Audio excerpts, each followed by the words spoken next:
अस्सलामुअलैकुम Anam home remedy channel में खुश आमदीद।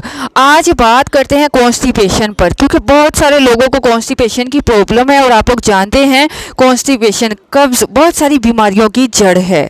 अगर आपको कॉन्स्टिपेशन हो जाती है तो खुदा न खास्ता बहुत सारे मसाइल पैदा हो जाते हैं, मैदे के मसाइल, जिगर के मसाइल। इसी तरह आप लोग अगर अपनी कॉन्स्टिपेशन का इलाज कर लेते हैं, कब्ज़ का इलाज कर लेते हैं, तो बहुत सारी बीमारियों से बच सकते हैं। आज की ये रेमेडी आपकी कॉन्स्टिपेशन को 30 मिनट्स में, मतलब कि आधे घंटे में ठीक करेगी। तो इसके लिए आपको क्या क्या चाहिए ये समाज फरमाइए।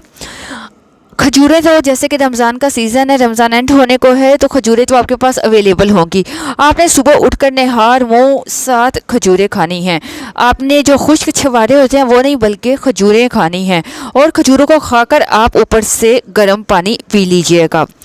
यकीन मानिए जैसे ही आप इस रेमेडी को यूज़ करेंगे, आप देखेंगे कि आपकी कॉन्स्टिपेशन ठीक हो जाएगी। आपको 30 मिनट्स मतलब आधे घंटे में जो स्टूल है वो पास हो जाएगा। आपके पेट आपका जो है वो साफ़ हो जाएगा। इसको यूज़ कीजिए और अपना एक्सपीरियंस भी शेयर कीजिएगा और फिर मुझे बताइएगा कि आपको इससे कितना फ़ायदा हुआ। अगर आपको अनम होम रेमेडी चैनल पसंद आए तो सब्सक्राइब करने के साथ बेल आइकन का दबा लीजिएगा, और वीडियोज़ पसंद आए तो ज़्यादा से ज़्यादा लोगों तक शेयर कीजिए। अल्लाह हाफिज़।